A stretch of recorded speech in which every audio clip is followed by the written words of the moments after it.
Welcome to Stories with Liz. Today we are visiting Kate Chopin and her short story called The Story of an Hour. Knowing that Mrs. Mallard was afflicted with heart trouble, great care was taken to break to her as gently as possible the news of her husband's death. It was her sister Josephine who told her, in broken sentences, veiled hints that revealed in half concealing. Her husband's friend Richard was there too, near her. It was he who had been in the newspaper office when intelligence of the railroad disaster was received, with Brentley Mallard's name leading at the top of lists of killed. He had only taken the time to assure himself of its truth by a second telegram, and had hastened to forestall any less careful, less tender friend in bearing the sad message. She did not hear the story, as many women have heard the same, with a paralyzed inability to accept its significance. She wept at once, with sudden wild abandonment in her sister's arms. When the storm of grief had spent itself, she went up to her room alone. She would have no one follow her. There stood facing the open window a comfortable roomy armchair. Into this she sank, pressed down by a physical exhaustion that haunted her body and seemed to reach into her soul. She could see in the open square before her the houses, the tops of trees that were all aquiver with the new spring life.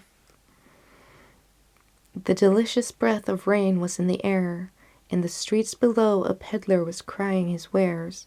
The notes of a distant song which someone was singing reached her faintly, and countless sparrows were twittering in the eaves. There were patches of blue sky showing here and there through the clouds that had met and piled one above the other in the west facing her window. She sat with her head thrown back upon the cushion of the chair, quite motionless, except when a sob came up into her throat and shook her, as a child who has cried itself to sleep continues to sob in its dreams. She was young, with a fair, calm face whose line bespoke repression and even certain strength, but now there was a dull stare in her eyes, whose gaze was fixed away off yonder on one of those patches of blue sky. It was not a glance of reflection, but rather indicated a suspension of intelligent thought. There was something coming to her, and she was waiting for it fearfully. What was it? She did not know. It was too subtle and elusive to name, but she felt it creeping up of the sky, running towards her through the sounds, the scents, the colors that filled the air. Now her bosom rose and fell tumultuously. She was beginning to recognize this feeling that was approaching to possess her, and she was striving to beat it back with her will, as powerless as her two white, slender hands would have been. When she abandoned herself, a little whispered word escaped her slightly parted lips. She said it over and over under her breath. Free, free, free. The vacant stare and the look of terror that had followed it went from her eyes. They stayed keen and bright. Her pulses beat fast, and the coursing blood warmed and relaxed every inch of her body. She did not stop to ask if it were or were not a monstrous joy that held her. A clear and exalted perception enabled her to dismiss the suggestion as trivial. She knew that she would weep again when she saw the kind, tender hands folded in death, the face that had never looked save with love upon her, fixed and gray and dead. But she saw beyond that bitter moment a long procession of years to come that would belong to her absolutely. and she opened and spread her arms out to them in welcome. There would be no one to live for her. During those coming years, she would live for herself.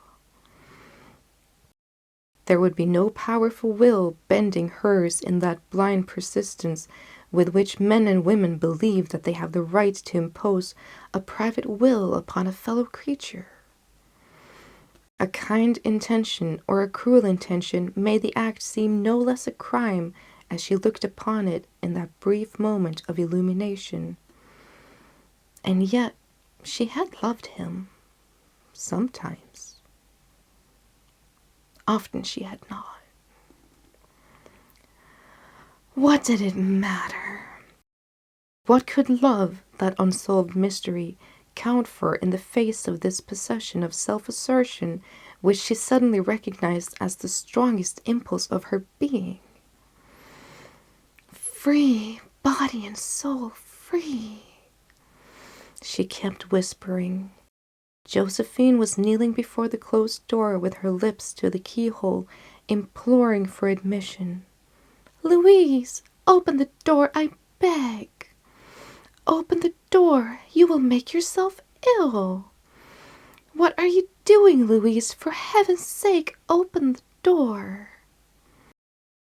Go away. I'm not making myself ill.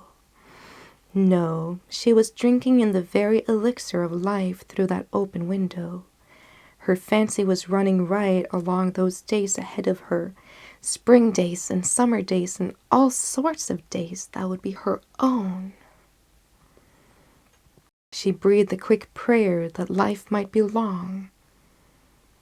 It was only yesterday she had thought with a shudder that life might be long. She arose at length and opened the door to her sister's importunities. There was a feverish triumph in her eyes, and she carried herself unwittingly like a goddess of victory. She clasped her sister's waist, and together they descended the stairs. Richard stood waiting for them at the bottom. Someone was opening the front door with a latch key. It was Bentley Mellard who entered. A little travel-stained, composedly carrying his gripsack and umbrella. He had been far away from the scene of accident, and did not even know that there had been one. He stood amazed at Josephine's piercing cry, at Richard's quick motion to screen him from the view of his wife. But Richard was too late. When the doctors came, they said she had died of heart disease, of joy that kills. The end of that tragic little tale. Story full of surprises. I like those. I hope you enjoyed it too. Remember to subscribe if you want to be notified when more stories come if you haven't already. I hope to see you next time.